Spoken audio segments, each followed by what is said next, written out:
Hi hello வணக்கம்ங்க. Welcome to our channel David Karunya.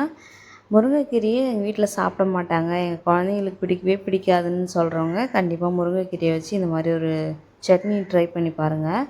அதுக்கு என்னென்ன பொருள் தேவைன்னா, ஒரு 2 கைப்பிடி அளவு முருங்கைக்கீரை, 1 ஸ்பூன் கடலைப்பருப்பு, உளுந்தம்பருப்பு தாளிக்கிறதுக்கு தேவையான அளவு, வேர்க்கடலை கொஞ்சம், அப்புறம் இஞ்சி பூண்டு 2 பச்சை மிளகாய், புளி கொஞ்சமாக. நீங்கள் எந்த அளவுக்கு கீரை எடுக்கிறீங்களோ அதுக்கான அளவு நீங்கள் எடுத்துக்கோங்க.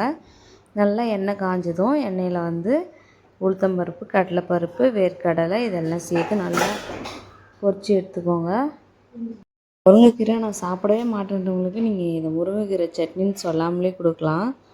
அந்தளவுக்கு டேஸ்ட்டாக இருக்கும், கண்டிப்பாக சாப்பிடுவாங்க. குழந்தைங்களுக்கு அதாவது பெண் குழந்தைகள்லாம் இருந்தால் உளுத்தம்பருப்பு, வேர்க்கடலை, முருங்கைக்கீரைலாம் சேரும்போது எந்த அளவுக்கு பெனிஃபிட்னு கண்டிப்பாக எல்லா அம்மாங்களுக்கும் தெரியும். ஸோ தாராளமாக நீங்கள் இதை ட்ரை பண்ணலாம்.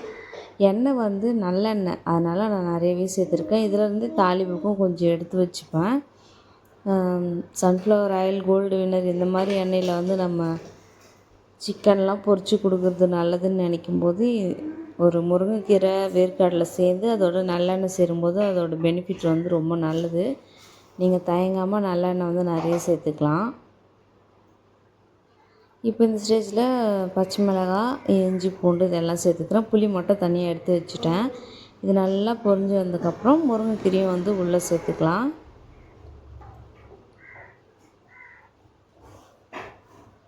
இன்னும் நிறைய கூட நீங்கள் முருங்கைக்கீரை சேர்த்து அரைக்கலாம். எனக்கு இவ்வளோ தான் இங்கே கிடச்சிது, அதனால் நான் இவ்வளோ தான் பறிச்சிருக்கேன். 2 கைப்பிடி அளவு நல்லா க்ளீன் பண்ணி அலசி எடுத்து வச்சுருக்கேன். இது கூடவே நீங்கள் கருவேப்பிலை, கொத்தமல்லி வேணாலும் சேர்த்துக்கலாம் ஃப்ளேவருக்கு. முருங்கைக்கீரைன்னு தெரியாமல் நான் கொடுக்கணும் அப்படின்னா நீங்கள் கருவேப்பிலை, கொத்தமல்லி சேர்த்துக்கலாம். இப்போ இது புளி சேர்த்து ஒரு 2 கிளறிட்டு நல்லா ஆற வச்சு மிக்ஸி ஜாரில் அரைச்சிக்கோங்க. இப்போ நான் அரைச்சி எடுத்துகிட்டு வந்துட்டு யூஷுவலான தாளிப்பு, நம்ம எப்பவும் போல் சட்னி தாளிப்போம்ல அந்த மாதிரி தாளிச்சிக்கோங்க. பெருங்காயம்லாம் சேர்த்து தாளிச்சிக்கோங்க, நல்லாயிருக்கும். அவ்வளோதான், சூப்பராக முருங்கைக்கீரை சட்னி ரெடி ஆகிடுச்சி. கண்டிப்பாக ட்ரை பண்ணி பாருங்கள். எல்லா விதத்துக்கும் சைட் டிஷ்ஷாக இது சூப்பராக ஆப்ட் ஆகும். அதாவது ரைஸு, இட்லி, தோசை எல்லாத்துக்கும் கண்டிப்பாக ட்ரை பண்ணி பாருங்கள். வீடியோ பிடிச்சிருந்தால் லைக் பண்ணிவிடுங்க. மறக்காமல் நம்ம சேனலையும் சப்போர்ட் பண்ணுங்கள். இந்த மாதிரி இன்னும் யூஸ்ஃபுல்லான ரெசிபிஸ் வேணும்னா எனக்கு கமெண்ட் பண்ணுங்கள், நான் உங்களுக்காக அப்லோட் பண்ணுறேன். இன்னொரு வீடியோவில் பார்க்கலாங்க. பாய்.